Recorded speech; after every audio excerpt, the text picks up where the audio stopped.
نحمدہ ونصلی علی رسولہ الکریم اما بعد فاعوذ باللہ من الشیطان الرجیم بسم اللہ الرحمن الرحیم الف لام را تلک آیات الکتاب المبین انا انزلناہ قرآنا عربیا لعلکم تعقلون صدق اللہ العظیم رب اشرح لی صدری ویسر لی امری واحلل عقدۃ من لسانی یفقہوا قولی واجعل لی وزیرا من اہلی آمین یا رب العالمین۔ سورہ یوسف کا مطالعہ ہم نے کل سے شروع کیا تھا اور حروف مقطعات کے اوپر ہماری بات ہو رہی تھی۔ کل ہم نے حروف مقطعات کے بارے میں جو بات کی تھی وہ یہ تھی کہ حروف مقطعات کے حتمی معنی جاننا انسان کے بس میں نہیں ہے، اس کے حتمی معنی اللہ اور اس کے رسول کو ہی معلوم ہیں، اگرچہ یہ کوئی ایسا راز نہیں ہے جس راز کے بارے میں یہ کہا جائے کہ کوئی اس کے معنی جان سکتا ہی نہیں ہے۔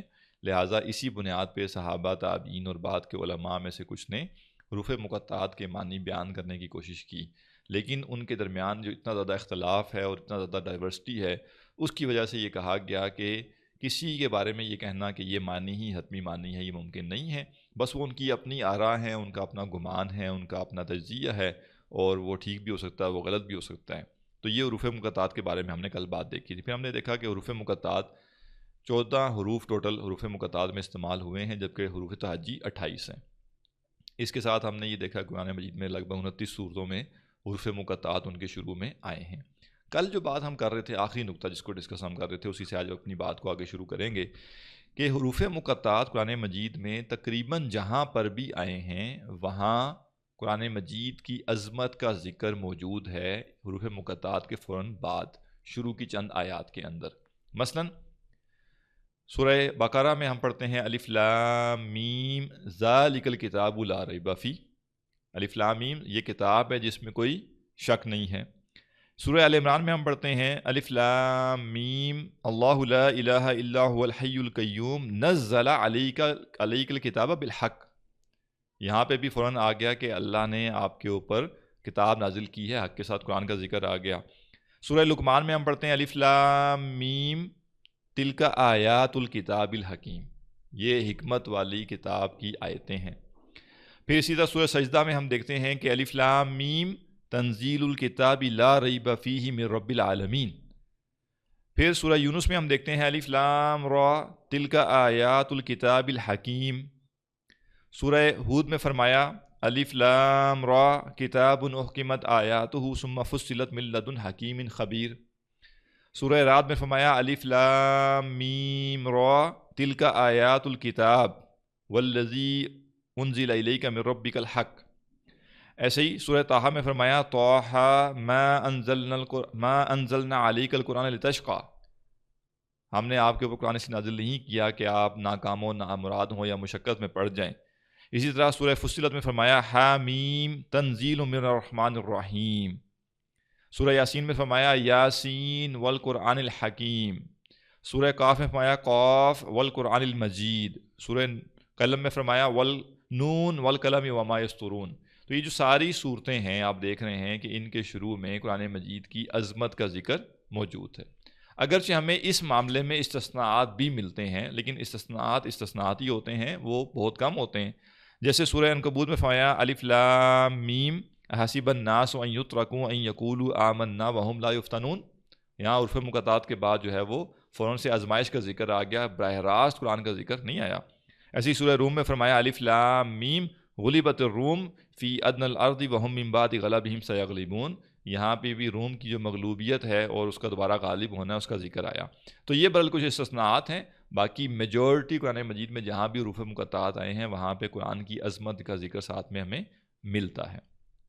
اب آخری نقطہ حروف مقطعات کے بارے میں یہ ہے کہ آپ کو جب بھی کسی عالم کے بارے میں یہ پتہ چلے کہ انہوں نے حروف مقطعات کے معنی بیان کیے ہوئے ہیں، تو آپ کو اگر دل کرے تو پڑھ کے اس کو سن لیں، اس کو مان لیں، اور اگر آپ کو لگے کہ نہیں یہ مجھے لگتا ہے یہ معنی ٹھیک نہیں ہے تو نہیں ہے، لیکن اس بنیاد پر خام خواہ کسی پر تنقید کرنا ٹھیک نہیں ہے۔ بعض اوقات کچھ لوگ جو نئے علم حاصل کرنا شروع کرتے ہیں انہیں زیادہ باتوں کو پتہ تو ہوتا نہیں ہے، وہ ایک آدھ بات جو انہوں نے کہیں پڑھ لی ہوتی ہے یا ایک آدھ بات جو کہیں سے سن لی ہوتی ہے اس کے اوپر کھڑے ہو کے وہ بڑے بڑے علماء کے اوپر وہ بڑے بڑے جملے کسنا شروع کر دیتے ہیں، بڑی بڑی باتیں کرنا شروع کر دیتے ہیں۔ یہ نہیں کرنا چاہیے۔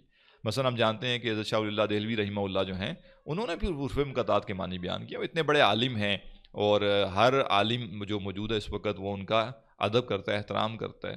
تو لہٰذا بڑے بڑے علماء ہیں، انہوں نے اپنے طرف سے کوشش کی ہے کہ اجتہادی کوشش تھی جو درست بھی ہو سکتی ہے اور وہ اس میں خطا بھی ہو سکتی ہے. اور اہل علم یہ کہتے ہیں کہ یہ وہ اجتہادی کوشش ہے کہ جو اگر اہل بندہ کرے گا تو خطا پر بھی ثواب ہے، خطا پر بھی ایک اجر ہے، اور اگر وہ صحیح معنی تک پہنچتا ہے تو پھر دوہرا اجر ہے. اس کے بعد فرمایا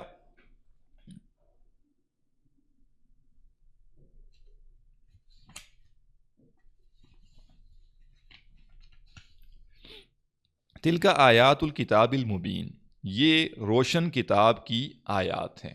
جیسے عام طور پہ باقی سب صورتوں میں بھی یہ آ رہا ہے کہ حروف مقطعات کے بعد قرآن مجید کی عظمت کا ذکر ہے، یہاں پہ بھی ایسے ہی آیا. یہاں جو تلکا کا لفظ ہے، تلکا عربی میں اس میں اشارہ ہے، اور اس میں اشارہ جو ہے یہ بعید کا ہے. قریب کا جو اشارہ ہے وہ حاذی ہے. تو قرآن مجید میں کئی مقامات پر تلکا یا ذالکا کا لفظ استعمال کیا گیا قرآن مجید کے ساتھ. تو اس کی جو وجہ ہے وہ کیا ہے کہ جو دور کا اشارہ ہوتا ہے وہ ایک تو صرف ڈسٹنس بتانے کے لیے ہوتا ہے کہ جی کوئی چیز دور ہے تو آپ کہیں گے وہ سامنے پڑی ہوئی ہے، یا وہ دور سے جو بندہ چلا ہوا آ رہا ہے اس کی بات ہو رہی ہے. اور دور کا اشارہ عربی میں استعمال ہوتا ہے عظمت کے لیے بھی. جیسے کوئی چیز اگر ہم سے بہت بلند ہو تو وہ بھی ہم سے دور ہوتی نا، اور اس دوری کی بنیاد پر ہم کہتے ہیں کہ یہ ہم سے عظیم ہے چونکہ ہم سے یہ بہت اوپر ہے. مثلا بعض اوقات ہم اردو میں بھی کہتے ہیں نا کہ یہ بہت اوپر کی چیز ہے بھائی، یہ بہت ہی اعلیٰ چیز ہے. تو اس اعتبار سے عربی میں جو دور کا اشارہ ہوتا ہے، اشارہ بعید ہے، وہ کسی چیز کی عظمت کے لیے بھی استعمال ہوتا ہے، کسی چیز کی غیر معمولی اہمیت بیان کرنے کے لیے استعمال ہوتا ہے. لہٰذا اس کو کہا جاتا ہے کہ یہ اشارہ لتفخیم ہے، یہ اس کی عظمت و شان و شوکت بیان کرنے کے لیے. تو فرمایا کہ یہ وہ عظیم کتاب ہے، یہ وہ اعلیٰ کتاب ہے، یہ وہ برتر کتاب ہے جس کا اللہ تعالیٰ نے وعدہ کیا تھا کہ وہ ایک رسول بھیجے گا، اس کے اوپر وہ کتاب نازل کرے گا. اور پھر فرمایا کہ یہ کتاب کون سی ہے؟ الکتاب المبین، یہ مبین کتاب ہے. مبین کا لفظ عربی میں دو معنوں میں استعمال ہوتا ہے، لازم معنوں میں بھی استعمال ہوتا ہے، متعدی معنوں میں بھی استعمال ہوتا ہے. اور لازم معنوں میں استعمال کریں گے تو اس کا مطلب ہوگا کہ وہ کتاب جو خود واضح ہے، روشن ہے. اور اگر متعدی معنی بیان کریں گے تو وہ ہوگا کہ وہ کتاب جو کہ روشن کرنے والی ہے، واضح کرنے والی ہے. تو قرآن مجید پر بیک وقت یہ دونوں باتیں صادق آتی ہیں کہ قرآن مجید کی جو آیات ہیں وہ از خود واضح ہیں، نمبر ایک، اور نمبر دو وہ وضاحت کرنے والی بھی ہیں، وہ کلیئرٹی دینے والی بھی ہیں. اور ویسے مبین کا جو معنی بیان کیا گیا وہ کیا ہے کہ وہ کتاب جو اپنے بیان و استدلال میں بالکل واضح ہو، جس کی ہر بات ناقابل انکار دلائل سے مبرہن ہو، جس کا انداز بحث و نظر دل نشین، طمانینت بخش اور تمام الجھنوں کو دور کر دینے والا ہو، اور اس کی صداقت کے لیے خارجی گواہی کی ضرورت بھی نہ ہو. یہ ہے مبین، یعنی وہ کتاب جو سیلف سفیشینٹ ہے. نمبر ایک تو اس کو ثبوت کے لیے کسی ایکسٹرنل دلیل کی ضرورت نہیں ہے کہ وہ کوئی ایکسٹرنل دلائل دے کر ثابت کیا جائے، وہ از خود روشن، از خود واضح. جیسے کہا جاتا ہے نا کہ جو آفتاب ہے، جو چاند، جو سورج ہے، وہ جب آ جاتا ہے، وہ جب سامنے چڑھ جاتا ہے تو اس کی دلیل وہ خود ہی ہوتا ہے. اب سورج جو ہے وہ موجود ہے سامنے، اور کوئی شخص کہے کہ جی تم ثابت کرو کہ سورج ہے، تو جو شخص دلیل دے گا وہ غلطی کر رہا ہوگا. کیوں غلطی کر رہا ہوگا؟ کہ آنکھوں سے دیکھی جانے والی چیز کی دلیل نہیں دی جاتی. اب کوئی شخص کہے جی سورج کی طرف دیکھ بھی رہا ہو کہ سورج نکلا ہوا ہے، اور کہے جی آپ مجھے دلائل سے ثابت کریں کہ سورج نکلا ہوا ہے، تو بے شک کوئی شخص کہے کہ دیکھو دھوپ ہے، یہ ہے، وہ ہے. اصل میں یہ بیوقوفی کرنے والا شخص ہے، کیونکہ جس کو اپنی آنکھوں سے سورج نکلا ہوا دکھائی نہیں دے رہا، آپ کو لگتا ہے کہ آپ کے عقلی دلائل اس کو سورج دکھا دیں گے؟ نہیں، وہ آپ کے عقلی دلائل سے بھی نہیں مانیں گا. وہ کہے گا کیا پتہ یہ کسی نے تیز روشنی جلائی ہوئی ہو، کیا پتہ یہ ہو، کیا پتہ وہ. تو یہ بندہ ٹھیک نہیں ہے، یہ ذہنی طور پہ ساؤنڈ بندہ نہیں ہے، یہ سین پرسن نہیں ہے کوئی. لہٰذا قرآن مجید کے بارے میں بھی یہی ہے کہ قرآن مجید کی آیات اپنی ذات میں بالکل واضح ہیں، اپنا پیغام سمجھانے میں، اپنا نظریہ سمجھانے میں، اپنا بنیادی پیغام واضح کرنے میں بالکل کلیئر ہیں. اب انسان کا مسئلہ ہے کہ یا تو وہ پڑھے نہ، التفات نہ کرے اس کی طرف، اور یا التفات کرے تو جو اس کے اپنے مفادات ہیں، جو اس کے اپنے ویسٹڈ انٹرسٹ ہیں، اس کے خلاف اس کو قرآن مجید کی تعلیم دکھائی دے اور وہ اس بنیاد پر نہ مانے. اچھا، کسی چیز کا واضح ہونے کا ہرگز مطلب یہ نہیں ہوتا کہ اب لازماً لوگ اسے قبول بھی کر لیں گے. ماں باپ کی اہمیت کس کو نہیں پتہ؟ ماں باپ کا ادب احترام کرنا کس کو سمجھ نہیں آتا؟ لیکن کیا سب لوگ کرتے ہیں؟ نہیں کرتے. کیوں نہیں کرتے؟ کیونکہ ہر ایک کے اپنے کچھ خاص مقاصد ہوتے ہیں، اپنے کچھ گولز ہوتے ہیں. تو اگر کسی کے لیے مورالٹی اہم ہے، اخلاق کا تصور زیادہ اہم ہے، حقوق کا تصور زیادہ اہم ہے، تو وہ خیال کرے گا. اور کسی کے لیے اگر جو ہے وہ بس اپنی عیاشی اور اپنا فائدہ اور اپنا سب کچھ چاہیے اسے، تو وہ کہے گا بھئی میں والدین کے پاس بیٹھا رہوں اور میں ان کی خدمت کرتا رہوں گا تو میرا کیریئر پیچھے رہ جائے گا، لہٰذا میں تو نکلوں گا آگے اور میں تو دنیا میں آگے سے آگے بڑھوں گا، میں نے والدین کو پوچھ کے کیا کرنا ہے. تو یہ کسی چیز کا واضح ہونے کا قطعاً یہ مطلب نہیں ہوتا کہ اب ہر شخص کو قبول کر لے گا. یہی معاملہ قرآن مجید کے حوالے سے ہے کہ قرآن مجید کو اگر لوگ قبول نہیں کرتے، ایک بڑی تعداد اگر قبول نہیں کر رہی، اس کی بیان کی ہوئی حقیقتوں کو تسلیم نہیں کرتی، اس کا ہرگز مطلب یہ نہیں ہے کہ وہ کتاب واضح نہیں ہے، بلکہ کسی چیز کے واضح ہونے کے بعد میرے لیے ول پاور بھی ہونا ضروری ہے، میری رضامندی بھی تو اس کو ماننے کے لیے. میں اس کو ماننے کے نتیجے میں جو مجھے کاسٹ بیئر کرنی ہے، اس کو ماننے کے نتیجے میں جو مجھے اپنی زندگی میں چینج لانا پڑے گا، مجھے کچھ چیزیں چھوڑنی پڑیں گی، کچھ چیزیں اپنانی پڑیں گی، کہ میں اس کے لیے ولنگ ہوں کہ نہیں. تو قرآن مجید ایک ایسی کتاب ہے جس سے جو شخص ہدایت لینے کے لیے آئے گا، یہ کتاب اس کو ہدایت دے گی، اس کو رستہ دکھائے گی. شرط کیا ہے؟ شرط یہ ہے کہ وہ ڈیو ایفرٹ کرے جو قرآن کو سیکھنے کے لیے کرنی چاہیے. غلطی کہاں کی جا رہی ہوتی ہے؟ غلطی کی جا رہی ہوتی ہے کہ ہم کہتے ہیں کہ قرآن سے ہمیں ہدایت تو ملے لیکن ہماری ٹرمز اینڈ کنڈیشنز پر ملے. ہمیں آپ ایک ہفتے میں قرآن سے ہدایت کا کوئی فارمولہ نکال کے دے دیں، آپ ہمیں ایک مہینے میں قرآن سے کوئی ہدایت کا فارمولہ نکال کے دے دیں، آپ یوں کریں کہ ایسے کر کے مجھے کوئی فارمولہ نکال کے دے دیں، تو یہ کہاں سے آئی بات بھائی؟ کیا اللہ کے نبی صلی اللہ علیہ وسلم نے جب صحابہ کو قرآن کی تعلیم دی تو کیا صحابہ نے کوئی ٹرمز اینڈ کنڈیشنز رکھی تھی؟ کہ اللہ کے نبی ہم بڑے مصروف ہوتے ہیں، ہمارے بڑے ضروری کام ہوتے ہیں، دیکھیں نا دنیا کے اتنے معاملات اور بھی ہیں، تو آپ کو ایسا بس کریں کہ آپ جیسے ایک ہفتے میں ہمیں بتا دیں. کیا صحابہ نے ایسا کیا؟ نہیں. بلکہ صحابہ تو آتے تھے، موجود ہوتے تھے، پیش ہوتے تھے اور وقت دیتے تھے اور کہتے تھے کہ ہمیں یہ کتاب سیکھنی ہے، ہمیں اس کتاب کا علم حاصل کرنا ہے. اور ایک لمبا عرصہ، کئی سال وہ اللہ کے نبی صلی اللہ علیہ وسلم کی صحبت میں رہے اور آپ کے ساتھ رہ کے قرآن کا علم حاصل کیا تو ان کے سامنے ہدایت واضح ہوئی. اب آج جو غلطی کی جا رہی ہوتی ہے وہ کیا ہوتی ہے کہ ہم کہتے ہیں کہ دیکھیں قرآن سے ہم ہدایت تو لینا چاہتے ہیں لیکن پہلی بات تو دنیا میں سے کچھ چھوڑنا نہیں چاہتے. اس کے لیے کوئی میری جاب میں کوئی اونچ نیچ نہ آئے، کوئی اگر میں کوئی بندہ جم جا رہا ہے یا اگر کوئی کھیلنے کے لیے جاتا ہے تو اس میں بھی کوئی فرق نہیں آنا چاہیے، اور اگر میں پڑھ رہا ہوں تو میرے گریڈز میں بھی کوئی فرق نہیں آنا چاہیے، اور مجھے جو ملنے ملانے والے لوگ ہیں اس میں سے بھی کوئی کسی کے ساتھ فرق نہیں آنا چاہیے. اور پھر جو بچا جائے میرے پاس کوئی گھنٹہ، آدھا گھنٹہ ہفتے میں، ایک دن، 2 دن، وہ ہم آ کے احسان کرتے ہیں کسی ادارے پر یا کسی بندے کے پاس کہ جی بس آپ نے اگر پڑھانا ہے نا، جیسے اگلے کا مسئلہ پھنسا ہوا ہے نا، جیسے اگلے کو فائدہ ہونا ہے تو آپ ہمیں بس اس 1 گھنٹے میں یا آدھے گھنٹے میں سکھا دیں. یوں پھر قرآن ہدایت نہیں دے گا. دنیا میں آپ یہ کبھی کیجئے، قرآن کی ہدایت تو اس کا تو کوئی کمپیریزن ہی نہیں ہے نا. آپ جائیے کسی میڈیکل کالج میں اور انہیں کہیے کہ دے میں ڈاکٹر بننا چاہتا ہوں لیکن میرے اور بڑے ضروری کام ہیں، میرے پاس اتنا ٹائم نہیں ہوتا. اب بندہ سارا کچھ چھوڑ چھاڑ کے یہ تو نہیں کر سکتا نا، لہٰذا آپ کو اس طرح کا فارمولہ نکالیں کہ میں ہفتے میں 2 دن آیا کروں، آدھا گھنٹہ، اور کوئی آپ نا 3 مہینے کے اندر مجھے ڈاکٹر بنا دیں. مجھے بڑا شوق ہے، میں دل بڑا کرتا ہے میرا ڈاکٹر بننے کا. کرے نا، کوئی دروازے سے گھسنے بھی دے دے نا اندر تو پھر بات کریں. تو وہاں ہمیں پتہ ہے، وہ ہمیں پتہ ہے وہاں ہم اس طرح کی کوئی حرکت کرتے ہی نہیں ہیں. وہاں تو پہلے اپلیکیشن سبمٹ ہوتی ہے، پھر سفارشیں ڈھونڈی جاتی ہیں، پھر اس کے لیے فیسیں جمع کی جاتی ہیں. ان فیسوں کے لیے ابا جان نے پلاننگ 20 سال پہلے سے کی ہوئی ہوتی ہے، پیسے اکٹھے کیے ہوئے ہوتے ہیں کہ اب بچے نے ڈاکٹر بننا ہوگا تو اس کو اتنا خرچہ کرنا پڑے گا. پلاٹ بکتے ہیں، گھر بکتے ہیں، اور وہ بچے کو ڈسٹرب نہیں کرنا، اور 24 گھنٹے اس کو گھر میں اے سی نہیں لگا ہوا تو اس کو اے سی لگا کے دیں گے کہ جناب اس کا اے سی 24 گھنٹے چلنا چاہیے. ڈاکٹر بن رہا ہے، نہیں ڈاکٹر بن رہا ہے.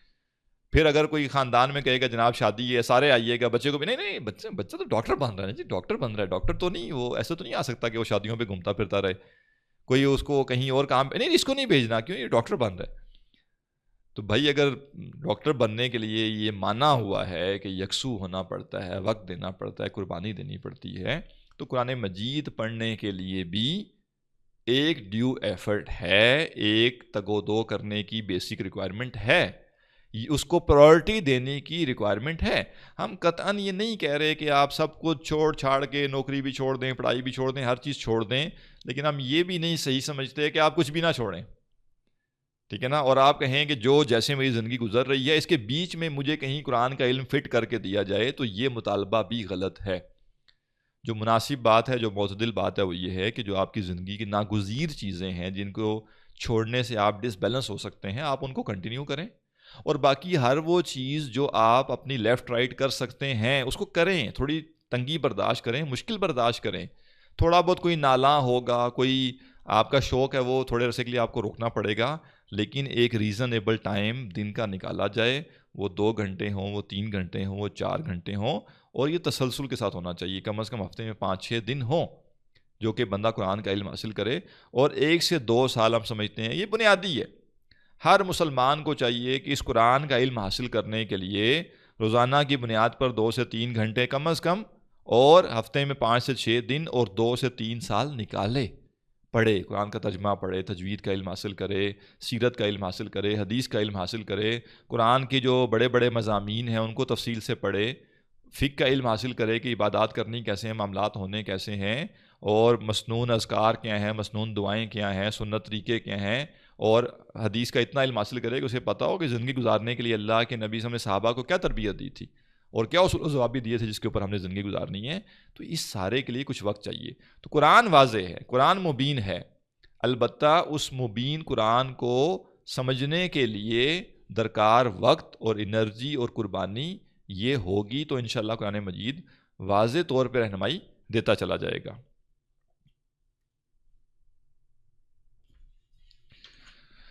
اِنَّا أَنزَلْنَاهُ قُرْآنًا عَرَبِيًّا لَعَلَّكُمْ تَعْقِلُونَ، بے شک ہم نے اس کو عربی قرآن بنا کر نازل کیا تاکہ تم عقل سے کام لو، تاکہ تم اچھی طرح سمجھ سکو.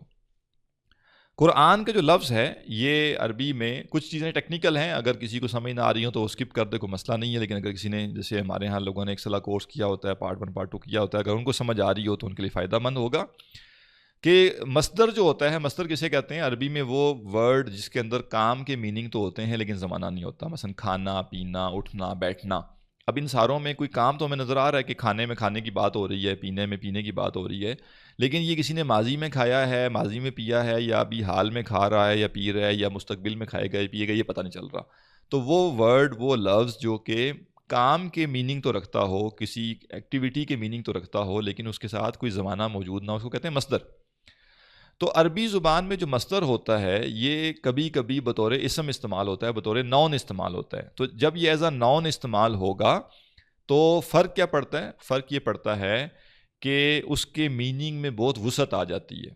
مثلا اردو کا ایک لفظ ہے بہادری، یا اردو کا ایک لفظ ہے شجاعت. اب اگر ہم کہیں کہ یہ شخص بہادر ہے تو یہ ایک اس کی پریز ہو گئی، اور اگر ہم یہ کہیں کہ یہ تو سراپا بہادری ہے، تو دونوں میں فرق ہے. یہ شخص بہادر ہے یہ ایک نارمل جملہ ہے، یہ شخص سراپا بہادری ہے یہ غیر معمولی جملہ ہے. تو بعض اوقات جیسے اردو میں ہم کسی بات کو فوکس کرنے کے لیے، اس کو ایمفسائز کرنے کے لیے وہ مصدری معنی ہی بطور اسم استعمال کر لیتے ہیں، بطور نون استعمال کر لیتے ہیں. ایسے ہی عربی میں جب کسی مصدر کو بطور اسم استعمال کیا جاتا ہے تو بتانا یہ مقصود ہوتا ہے کہ اس کے اندر جو میننگ ہے نا وہ درجہ کمال کو پہنچے ہوئے ہیں. قرآن کا لفظ اصل میں مصدر ہے. لفظی معنی قرآن کے کیا ہیں؟ پڑھنا. اگر بالکل لٹرل میننگ لیں گے تو قرأ یقرأ سے قرآنن، پڑھنا، ریڈ کرنا. لیکن جب یہ بطور اسم استعمال ہوتا ہے تو اس کا مطلب کیا ہے کہ وہ کتاب جو بہت ہی زیادہ پڑھی جاتی ہے. تو قرآن کے اندر جو میننگ ہے وہ کیا ہیں؟ بہت ہی زیادہ پڑھی جانے والی کتاب. اچھا، 2 باتیں آ گئی. پچھلی آیت میں فرمایا کہ ہم نے یہ تلک آیات الکتاب. کتاب کہتے ہیں وہ چیز جو لکھی ہوئی ہو، اور قرآن کہتے ہیں اس چیز کو جو بہت زیادہ پڑھی جاتی ہو، بہت ہی زیادہ اس کو پڑھا جاتا ہو. تو قرآن جو ہے یہ ایک کتاب بھی ہے، یہ ایک ریٹن فارم میں بھی موجود ہے، اور یہ ریٹن فارم میں پہلے لوح محفوظ میں تھی، اور پھر وہاں سے اللہ نے ایک اس کی جیسے آپ کہہ لیں کہ ایک کاربن کاپی جو ہے وہ زمین پر بھیجی، اور وہ جو زمین پر کاربن کاپی بھیجی گئی اس کو بھی پھر بعد ازاں لکھا گیا. خود اللہ کے نبی صلی اللہ علیہ وسلم کے زمانے میں قرآن مجید تحریراً موجود تھا. یہ ذہن میں ہونا چاہیے کہ کتابی شکل میں یعنی وہ صفحات پر لکھا ہوا موجود تھا، مختلف قسم کی فزیکل چیزوں پر لکھا ہوا موجود تھا. البتہ اس کو کوئی جلد بنا کر ایک کتاب کی شکل، فزیکل بک کی شکل نہیں دی گئی تھی. اور بک کے لیے ضروری نہیں ہے کہ وہ بک کوئی بائنڈ ہوئی ہوئی سنگل جلد میں ہی بک ہو. ہر وہ چیز جو ریٹن ہے، کتابہ یکتبو سے یہ بنتا ہے، تو ہر وہ چیز جو لکھی ہوئی ہے وہ کتاب ہے، چاہے وہ اسے کہتے ہیں لوز پیجز میں ہو، چاہے وہ پیجز کمپائل کر کے ان کو ایک بائنڈنگ شکل دے دی جائے. تو قرآن جو ہے یہ کتاب بھی ہے، لوح محفوظ میں بھی یہ کتابی شکل میں موجود ہے. آسمان دنیا سے پر جب یہ نازل ہوا اور پھر وہاں سے یہ زمین پر آیا تو زمین پر بھی اس کو تحریر کیا گیا، کاتبین وہی موجود تھے جو ساتھ ساتھ وہی لکھا کرتے تھے. اور پھر اللہ کے نبی صلی اللہ علیہ وسلم کی جو وفات تھی اس کے بعد ود ان ایئر اس کو ایک کتابی شکل میں بھی تیار کر لیا گیا. اب یہ سوال پیدا ہو سکتا ہے کہ اللہ کے نبی صلی اللہ علیہ وسلم کے دور میں کتابی شکل میں کیوں تیار نہیں ہوا؟ کیونکہ اس دور میں کتابی شکل میں تیار ہونے کی سمجھ نہیں آتی کہ جب وہی کنٹینیوسلی نازل ہو رہی ہے تو پھر کتابی شکل میں کیسے اس کو کمپائل کیا جائے گا. یعنی اللہ کے نبی صلی اللہ علیہ وسلم کو یہ تو نہیں بتایا جا رہا ہوتا تھا کہ وہی جو نازل ہو رہی ہے اب یہ اتنے % ہو گئی ہے، اب یہ 90% ہو گئی ہے، یا 95% ہو گئی ہے، یا 99% ہو گئی ہے. آپ کو یہ نہیں ساتھ بتایا جا رہا تھا کہ وہی کی کوانٹٹی کتنی ہو گئی ہے. خود آپ کو یہ بھی نہیں بتایا گیا تھا کہ آپ کی ایگزیکٹ عمر کتنی ہوگی اور یہ وہی کا نزول کب تک ہوگا. بالکل آخری وقت میں ظاہر ہے اللہ تعالیٰ کی سنت ہے کہ جب بھی کوئی نبی اس کا جب دنیا میں وقت پورا ہوتا ہے تو ایک فرشتہ اللہ تعالیٰ بھیجتا ہے اور وہ فرشتہ اس نبی کو چوائس دیتا ہے، اور وہ چوائس یہ دیتا ہے کہ آپ چاہیں تو اپنے رب کے پاس واپس چلے جائیں اور چاہیں تو دنیا میں اور وقت لے لیں. تو اللہ کے نبی کے پاس بھی یہی ہوا اور آپ نے اس چیز کو آپٹ کیا کہ آپ اپنے رب سے ملاقات کے خواہش مند ہیں.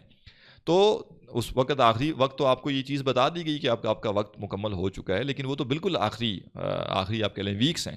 اس سے پہلے تو آپ جو ایک نارمل لائف ہوتی ہے انسان کی، ویسے آپ کی بھی ایک لائف ہے، اور آپ کو بھی اللہ تعالیٰ نے کوئی آپ کو بالکل ایگزیکٹ بتا نہیں دیا کہ اب وہی اتنی رہتی ہے. تو لہٰذا چونکہ وہی نازل ہو رہی تھی مسلسل، تو اس وقت اس کو ایز اے بک کمپائل کرنا جو ہے وہ اس کی ویسے بھی ریزن سمجھ نہیں آتی.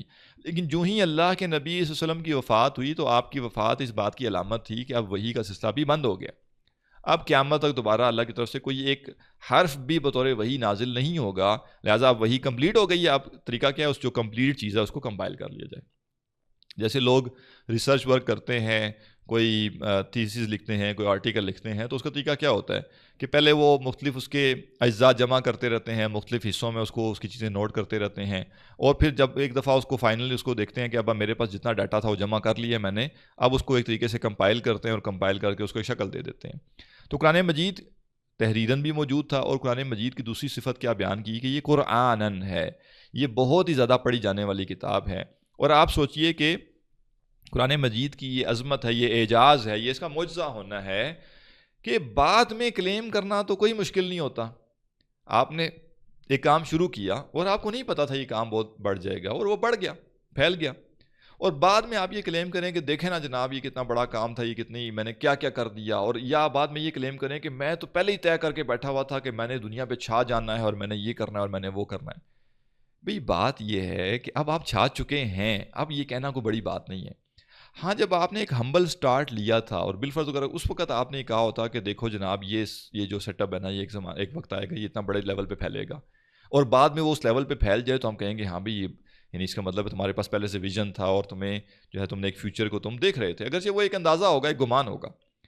قرآن مجید کی خوبی یہ ہے، قرآن مجید نے اس وقت وہ پیشن گوئیاں کی جس وقت ان پیشن گوئیوں کو کوئی بات ہی سمجھ نہیں آ رہی تھی کہ یہ پیشن گوئیاں کیسے ٹھیک ہو سکتی ہیں. مثلاً مکی دور میں جب مسلمانوں کے پاس کچھ بھی نہیں ہے، اس وقت اللہ کے نبی صلی اللہ علیہ وسلم یہ بتا رہے ہیں ایک شخص کو، دیکھو ایک دن آئے گا کہ کیسر و کسریٰ جو ہیں ان کو فتح کیا جائے گا، اور ان کے جو آپ کہہ لیں کہ ان کے جو رائل جو جواہرات ہیں، جو ان کے تاج اور ان کے جیولری ہے جو بادشاہ اس زمانے میں پہنا کرتے تھے، وہ آئیں گے، اور تم جو ہے وہ اس شخص کو نام لے کے کہا کہ تم اس کا تاج پہنو گے. اب یہ کیا ہے؟ کوئی قریب بات سمجھ تو اسباب کے درجے میں تو نہیں آ رہی کہ مکی دور میں، اور یہ کہا کب ہے؟ جب آپ ہجرت کر کے مکہ سے مدینہ جا رہے ہیں، اور اہل مکہ نے تو ایک طرح سے آپ کے سر کی قیمت مقرر کی ہوئی ہے، اور لوگ دوڑے لگا رہے ہیں کہ کسی طریقے سے وہ آپ کو پا لیں اور یا آپ کو گرفتار کر لیں یا آپ کو وہ قتل کر سکیں اپنے مذموم مقاصد کے طور پہ. اور اس وقت آپ جو ہیں وہ ایک لمبا روٹ اختیار کر کے مکہ کو بائی پاس کر کے غار سور سے نکل کے جا رہے ہیں، اور آپ اس موقع پہ جو آپ کا پیچھا کرنے والا شخص ہے اس کو آپ بتا رہے ہیں. ایسا نہیں کہ بیٹھ کے کوئی غور و فکر کر کے کوئی پلان کر کے، کیونکہ اللہ تعالیٰ رہنمائی کر رہا تھا نا. یہی تو دلیل ہے ہماری کہ جو وحی ہوتی ہے وہ نبی کا ذاتی علم نہیں ہوتا، وہ تو اللہ سبحانہ وتعالیٰ براہ راست رہنمائی کرتا ہے، براہ راست بتاتا ہے۔ قرآن مجید بار بار کہتا ہے کہ یہ آپ کو نہیں معلوم تھا، یہ ہم نے آپ کو بتایا ہے۔ ابھی آپ اس صورت میں بھی پڑھیں گے آگے جا کے انشاءاللہ۔ تو لہٰذا قرآن کا اعجاز کیا ہے کہ قرآن نے اس وقت وہ بات کہی جو بات پوری ہونے کے اسباب کے درجے میں بھی کوئی امکانات نہیں نظر آ رہے تھے۔ کیا ہم سب کو یہ معلوم نہیں ہے کہ بدر کے موقع پر نبی اکرم صلی اللہ علیہ وسلم نے کیا دعا کی تھی کہ اللہ یہ جو مٹھی بھر میں لوگ جمع کر کے لایا ہوں، تیرا نام لینے والے اس روئے زمین پر یہی ہیں۔ آج اگر یہ لوگ یہاں سارے کے سارے کام آ گئے، تیری راہ میں شہید ہو گئے، تو پھر قیامت تک تیرا نام لینے والا اس دنیا میں کوئی باقی نہیں رہے گا۔ تو وہ تھوڑے سے لوگ تھے، اور اس بات کا بظاہر امکان نظر آ رہا تھا کہ یہ جو جنگ ہونی ہے، کافر 1000 آئے ہیں، ہم 313 ہیں، ان کے پاس تلواریں بھی ہیں، ہمارے پاس تو کل 8 تلواریں، 2 گھوڑے ہیں، ان کے پاس 70 گھوڑے ہیں، کوئی ریشو پروپورشن ہی نہیں ہے۔ 20-30 گنا زیادہ آپ سے مضبوط دشمن آپ کے سامنے کھڑا ہوا ہے، اور مسلمان ابھی معاشی لحاظ سے اور جنگی لحاظ سے بظاہر تو کمزور نظر آ رہے ہیں۔ لیکن اس معاملے اس وقت بھی قرآن کیا بتا رہا ہے کہ یہ کتاب قرآن ہے، یہ اتنی زیادہ پڑھی جائے گی، یہ اتنی زیادہ پڑھی جائے گی، یہ اتنی زیادہ پڑھی جائے گی کہ دنیا کی کوئی کتاب اس کو پڑھنے کا مقابلہ ہی نہیں کر سکے گی۔ گمان ہی نہیں ہے، کوئی کمپیریزن ہی نہیں ہے کہ دنیا کی کوئی بھی کتاب اس کتاب کے ساتھ کمپیریزن کر سکے، مقابلہ کر سکے، کمپیٹ کر سکے پڑھنے کے اعتبار سے۔ بڑے بڑے شاعر آئے ہیں، بڑے بڑے ادیب آئے ہیں، ان کے دیوان شائع ہوئے، ان کے شاعری کے مجموعے شائع ہوئے، سینکڑوں لوگوں نے پڑھے، ہزاروں نے پڑھے، لاکھوں نے پڑھے، ایک نسل میں پڑھے گئے، 2 نسلوں میں پڑھے گئے، 3 نسلوں میں پڑھے گئے۔ ایک دنیا کے خاص ریجن میں وہ رہے، اس ریجن میں سے بھی 90% لوگوں کو کوئی فرق نہیں پڑتا۔ آج علامہ اقبال کی شاعری ہمارے یہاں بہت مشہور ہے نا، لیکن آپ کبھی سروے کر کے دیکھیں، روڈ پہ کھڑے ہو جائیں، 100 بندوں کو روکیں آپ، اور 100 بندوں کو روک کے پوچھیں آپ نے کبھی اقبال کی شاعری پڑھی ہے، وہ کہیں گے نہیں جناب۔ ایک آدھ بندہ آپ کو 100 میں سے ملے گا جو کہے گا میں نے پڑھی ہے، اس نے بھی کیا پڑھی ہوگی، واٹس ایپ پہ پڑھی ہوگی، فیس بک پہ پڑھی ہوگی اس نے۔ اور وہ بندہ آپ ڈھونڈیں جس نے اقبال کی کتابیں کھول کے اس کی شاعری پڑھی ہوگی، وہ تو آپ کو کئی ہزار میں ایک بندہ ملے گا، اس کے باوجود کہ اتنا فیم ہے، اتنی شہرت ہے۔